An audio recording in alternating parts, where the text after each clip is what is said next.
Good morning, all of you. Now, today we're going to continue the part 2 of lesson number 8. The topic is global warming and its effect.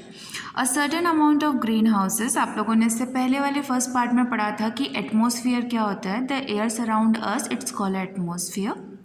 Okay, the atmosphere contain a different type of gases just like carbon dioxide, methane, nitrogenous oxide, water vapor, ozone and CFCs. The CFCs full form is chlorofluorocarbons. Okay, the different gases perform the different activity and duties. So now let's start the second topic, global warming and its effect. A certain amounts of greenhouses gases are necessary to keep the earth warm and prevent from becoming very cold.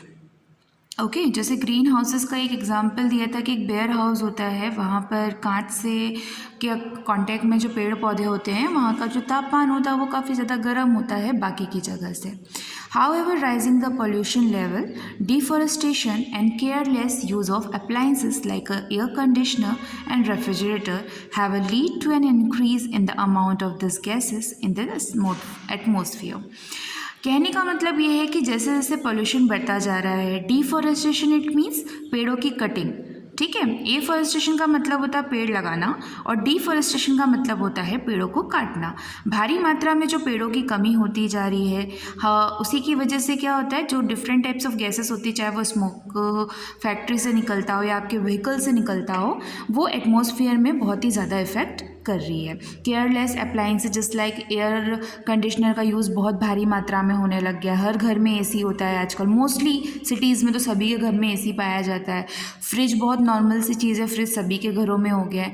लेकिन क्या होता है, पूरा सामान पूरे time उस fridge में रखा है तो उसमें जो नाइट्रोजस ऑक्साइड बनती है वो भी तो कहीं ना कहीं एक लेवल तक ही है ना, गैस है वो, तो इतनी ज़्यादा हेल्पफुल नहीं होती है.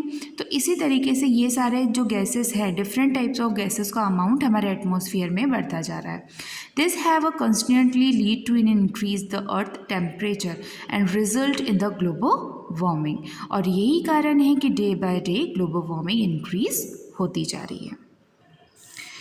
Now let's learn about the global warming occurs. What is the meaning of the global warming? Global warming is the means of कि जो भी अफेक्टिव थिंग्स होती हैं, जो गैस प्रिवेंट करती है ग्लोबल वार्मिंग बहुत ज़्यादा भारी मात्रा में. फॉर एग्जांपल, गर्मी में आप लोगों ने तापमान देखा होगा कि बाकी समय के अकॉर्डिंग गर्मी का जो तापमान होता है वो हर साल डे बाय डे इंक्रीज़ हो रहा है. प्रॉब्लम इज़ दैट कि जो भी स्मोक फैक्ट्री से या तो फिर आपके व्हीकल से निकलती है वो जाके एटमॉस्फेयर में कंटेन होती है. एटमॉस्फेयर में मिक्स होने की वजह से उसका जो रेडिएशन ऑफ पावर है हीट का वो बढ़ता जाता है और यही प्रॉब्लम है कि ग्लोबल वार्मिंग इंक्रीज होती है. The first thing is sun rays enter the earth atmosphere in rigid surface. सबसे पहले जो हमारा सन है उसका जो लेयर होती है वो अर्थ में इंक्रीज होती है, ठीक है, उसके डायरेक्टली कांटेक्ट में आती है. Second, some of the heat energy from the sun rays is observe by the earth surface which hit it up. कुछ ऐसे थिंग्स होते हैं जो सूरज की रोशनी को ऑब्जर्व कर लेते हैं. ऑब्जर्व इट मीन्स अपने अंदर सोख लेते हैं, ठीक है. Hit by the earth surface, और उसी की वजह से क्या होता है, जो अर्थ सरफेस का तापमान है वो डे बाय डे हीट में बदलता जाता है. The earth surface empty it's heats into the atmosphere, और वही गर्माहट बाद में एटमॉस्फेयर इट मीन्स हमारी हवा में फैलती है. नेक्स्ट थर्ड थिंग रहती है कि this heat escape into the space which most of it get trapped due to an involved in the greenhouse gases like carbon dioxide and methane. जो rest of the things बचती है, यानी कि जो उसकी हीट ऑफ एनर्जी रहती है, बाद में ग्रीन हाउस गैसेस में मिलकर कार्बन डाइऑक्साइड और मिथेन का काम करती है. The fourth point is this trap heat warms the earth atmosphere which in turns heat up the earth surface causing a global warming. और आप देख सकते हैं कि जब ये हीट की एनर्जी एक सरफेस बना देती है यहाँ, ठीक है, एटमॉस्फेयर में अपनी एक लेयर बना देती है डिफरेंट गैसेस की तरफ से, तो ये हीट क्या करता है, इसे रिफ्लेक्ट करता है. तो हीट और ये गैसेस मिक्स होकर जो हमारे आसपास का वातावरण है वो और ज़्यादा गर्म कर देती है. The rise of the Earth's temperature due to greenhouse effect has lead to various harmful consequences. It means जैसे जैसे day by day green house effect, it means temperature बढ़ता जा रहा है धरती का सरफेस का, वो हमारे लिए बहुत ज़्यादा हार्मफुल हो गया है. कैसे? First, the rise in the temperature of earth surface, यानी कि जो हमारी भूमि है, धरती है, अगर उसका तापमान गर्म ज़्यादा होता है, lead to extremely hot and dry condition like a drought. तो सबसे पहला जो नुकसान होता है वो होता है बंजर ज़मीनों का, जो सूखा पड़ना आप जिसे कहते हैं। तापमान ज़्यादा होने की वजह से तालाबों में, छोटी छोटी नदियों में, महासागरों में पानी क्या होते हैं, वाटर वेपर, यानी कि गैशियस फॉर्म में आसमान में उड़ जाते हैं। और इसका सबसे ज़्यादा इफेक्ट होता है ज़मीनों पर, क्योंकि जब पानी ही नहीं रहेगा तो ज़मीनों में सिंचाई कैसे होगी। और डे बाय डे कई जगह ऐसी है जहाँ पर एक तो पानी की मात्रा पहले भी कम है। सपोज़ मान लो फॉर एग्जांपल मैं राजस्थान का एक एग्जांपल देती हूँ। हम भी जानते हैं कि राजस्थान और गुजरात एक ऐसा एरिया है जो डेजर्ट एरिया माना जाता है। इट मीन्स पूरी तरीके से रेगिस्तान में ढका हुआ, ठीक। वहाँ पर वैसे ही जो बारिश होती है वहाँ उस कम मात्रा होती है, बारिश की मात्रा कम होती है। बाकी एरियाज़ के कंपेयर में अगर देखा जाए तो गुजरात और राजस्थान में बारिश बहुत कम होती है। अगर डे बाय डे इसी तरीके की ग्लोबल वार्मिंग बढ़ती गई तो क्या वहाँ पर बाकी की ज़मीनें बंजर नहीं होंगी? ऑफकोर्स होंगी। क्यों? क्योंकि वहाँ का जो हीट और रेडिएशन लिमिट है वो ज़्यादा इंक्रीज़ हो रहा है। Next, an increase in the temperature of the earth leads to the melting of ice caps in the polar region. Polar region इसमें जो ऐसा एरिया जहाँ पर बर्फ़ में ही आधी जो सतह होती है वो ढकी होती है। इट मीन्स मान लीजिए अटलांटिक ओशंस वगैरह, वहाँ पर ऐसी जगह है जो बहुत ही ठंडी होती है। वहाँ पर पूरी सतह जो एरिया होता है वो बर्फ़ से ढका होता है। बट ग्लोबल वार्मिंग ज़्यादा बढ़ने की वजह से, ग्लोबल वार्मिंग ऐसा नहीं है कि वो किसी देश के एक हिस्से में बढ़ती है, वो पूरे अर्थ को अफेक्ट करती है। पूरा अर्थ इट मीन्स आपका पूरा world, different types of areas, state जो भी हमारे वर्ल्ड में लोकेटेड हैं वो हर जगह उसको अफेक्ट करता है, ठीक है। और यही रीज़न है कि जो पोलर एरियाज़ होते हैं वहाँ पर जो आइस होती है वो बहुत ही भारी मात्रा में मेल्टिंग हो रही है, यानी कि पिघल रही है। अब अगर ऐसा जगह जहाँ पर ठंड में ही लोगों को रहने की आदत है, वहाँ पर अगर एकाएक सभी चीज़ें गर्म हो जाएंगी तो क्या वहाँ के लोग उस हैबिटेट को एक्सेप्ट कर पाएंगे? इम्पॉसिबल, वो कभी एक्सेप्ट नहीं कर पाएंगे, ठीक है। हर एक व्यक्ति का एक अपना एप्टीट्यूड होता है, हैबिटेट होता है रहने का, एक माहौल हो जाता है जहाँ पर उसे सर्वाइव करने की आदत हो जाती है। जिस तरीके से सूखा पड़ना, आइस मेल्टिंग होती है, ठीक उसी तरीके से अगर मान लीजिए कि हम अपनी इंडिया की बात करते हैं, भारी मात्रा में गर्मी होने की वजह से हिमालय से, जम्मू कश्मीर से जो पहाड़ बर्फ़ से पूरे ढके हुए हैं वो अचानक से मेल्ट होकर पानियों में कन्वर्ट होने लग जाए। पानी किस में जाएगा? नदियों में जाएगा, नदियों से सागरों में कन्वर्ट होगा। और फिर क्या होगा? एक बाउंड्रीज़ होती है ना, हर कोई अपने अंदर उतनी ही चीज़ें समा पाता है जितनी उसकी बाउंड्री होती है। अगर बाउंड्री से ज़्यादा पानी हमारे एरिया में हो गया, मेल्ट हो गई पूरी आइस, तो क्या वो हमारे लिए सुटेबल है? ऑफ कोर्स नॉट, वो हमारे लिए बहुत ज़्यादा अफेक्टिव है। The water of the melted ice causes the water level in the sea and oceans to rise. Day by day जिस तरीके से बर्फ़ पिघल कर नदियों में और महासागरों में जा रही है, कॉजिंग अ फ्लूड, यानी कि जो बाढ़ आने की आशंका सबसे ज़्यादा होती है, खासकर ऐसे कोस्टल एरियाज़ में जो नदियों के किनारे या सागर के किनारे हैं, जस्ट लाइक केरल, गोवा, मुंबई, है ना। यहाँ पर आप भी देखते हैं कि पानी की मात्रा बहुत ज़्यादा होती है, थोड़ी बहुत बारिश होने से भी सड़कों में पानी उतर आता है। तो अगर बहुत ही ज़्यादा लेवल में आइस मेल्टिंग होगा तो वहाँ सर्वाइव करना इम्पॉसिबल हो जाएगा। The changes in climate is also affect the crop production since they required certain climatic condition for proper growth. अब इसका सबसे ज़्यादा इफेक्ट क्रॉप प्रोडक्शन में भी पड़ता है। क्यों पड़ता है? ऑफ कोर्स पड़ेगा ना। अगर ज़्यादा बारिश हो गई, ज़्यादा बाढ़ आ गई तो भी खेती में नुकसान है, सूखा पड़ गया तो भी खेती में नुकसान है ना। तो ये जो हमारे क्लाइमेटिक चेंज होते हैं, अगर वो अपनी गति से ज़्यादा चेंज हो गए, अगर ज़्यादा ठंड पड़ने लग गई, ज़्यादा बारिश हो गई या फिर ज़्यादा गर्मी हो गई, तो वो सबसे पहला अफेक्ट ह्यूमन बींग्स के साथ साथ क्रॉप प्रोडक्शन पे भी डालते हैं। Okay, now next topic is reduce, recycle and reuse. ठीक है, इसे हम 3 R's के नाम से भी जानते हैं। R3 का मतलब होता है reduce, recycle and reuse. Reduce यानी कि उसे कम से कम मात्रा में पोल्यूशन फैलाना, फिर कुछ ऐसी चीज़ों को रिसाइकल करना। रिसाइकल इट मीन्स उसका फिर से यूज़ में लाना और उसको रीयूज़ करना। So let's start. Global warming is very harmful of the environment. We can prevent or control global warming by the practicing the 3 R's. 3 R's: reduce, recycle, reuse. First is reduce. It involves reducing the production of greenhouse gases.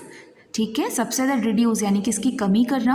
अगर suppose कोई pollution है, किसी भी type की gases है, किसी भी type की हार्मफुल थिंग्स बाय ह्यूमन हो रही है, तो हमारा पहला रिस्पॉन्सिबिलिटी ये होती है, हमारी पहली रिस्पॉन्सिबिलिटी कि हम उसको रिड्यूस करें यानी कि उसकी मात्रा कम कर दें. This can be done by the reducing of use of fossil fuels like a petrol and coal. सबसे कम ज़्यादा स्मोक गाड़ियों से निकलते हैं, फैक्ट्रीज से निकलते हैं, तो हमारा पहला यूज़ ये होना चाहिए कि अगर आपको एयर पोल्यूशन रोकना है तो ज़्यादा से ज़्यादा जो ईंधन लकड़ियाँ वगैरह जलाई जाती हैं उसे कम कर दिया जाए, पेट्रोल कोल का यूज़ कम कर दिया जाए. We should encourage carpooling, use of public transport and moderate use of air conditioner. ऐसी चीज़ों का यूज़ कम से कम करें और ऐसी चीज़ों को कम यूज़ करें जिससे कि एयर पोल्यूशन ज़्यादा फैलता है. वी शुड यूज़ CFL यानी कि compact fluorescent lamps rather the regular bulb and switch of the electric appliance which not ended to save energy. ऐसे बल्ब अपने घर में लगाने चाहिए जो कम मात्रा में, कम वोल्टेज में अच्छी रोशनी देता हो, उसे हम CFL कहते हैं. CFL बल्ब आजकल हर जगह मिल जाते हैं कम वोल्टेज में, प्रॉपर लाइटिंग के. इसके बाद रिसाइकलिंग यूज़ होनी चाहिए. It means to recycle old और used product to generate a new product. ठीक है, इसका मतलब है पुरानी चीज़ों को नई चीज़ों में बदलना. फॉर एग्जांपल मान लो मैं तुम्हें पानी का एग्जांपल देती हूँ.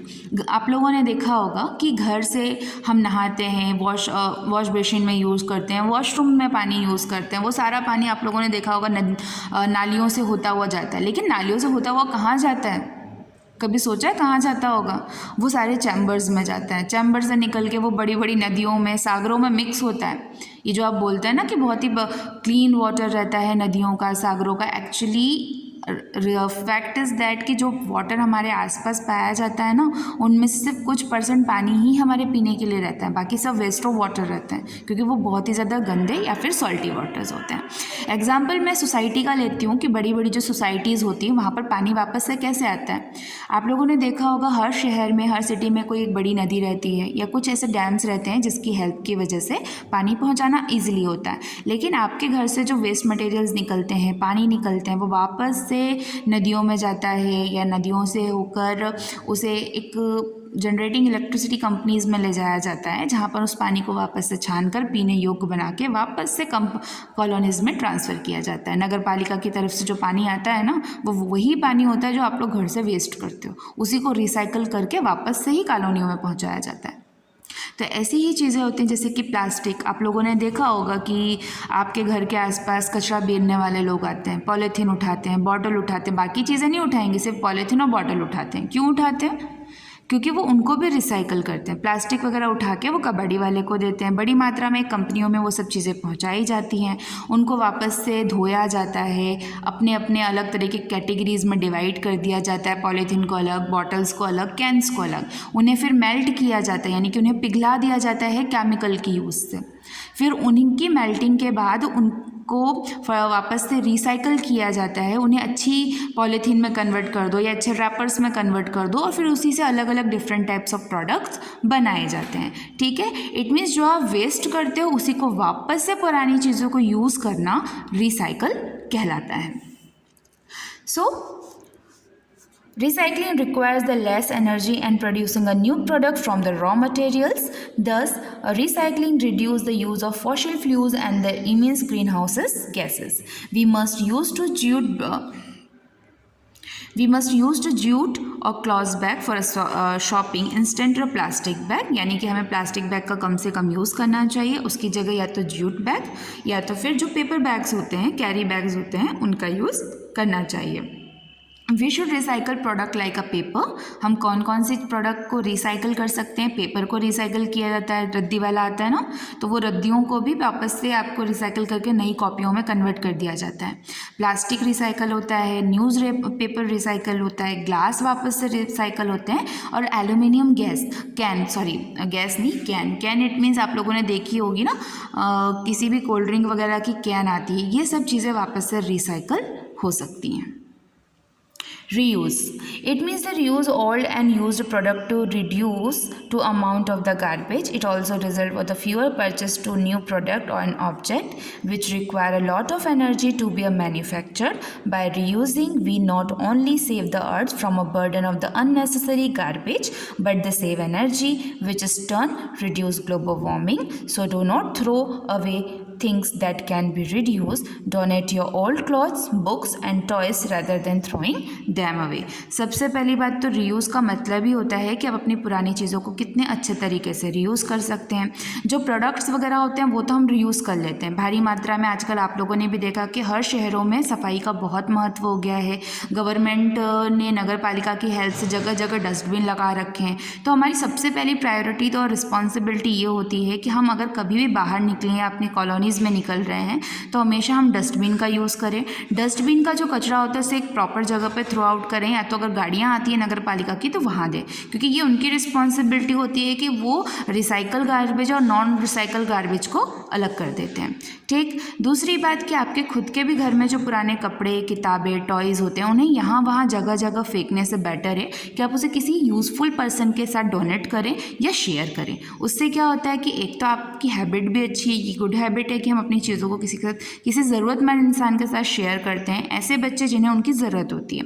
दूसरी बात, अगर आप उसे उठा के कहीं भी फेंक देंगे तो वो सिर्फ एक लैंड पोल्यूशन क्रिएट करता है. लैंड पोल्यूशन इट मीन्स कि ज़मीनों पे कचरा ज़्यादा फेंकना, गार्बेज को ही इकट्ठा करना होता है, वो आपको ही ह्यूमन बींग्स को ही सबसे ज़्यादा अफेक्ट करता है. So student, I hope this topic is clear to you. Have a good day.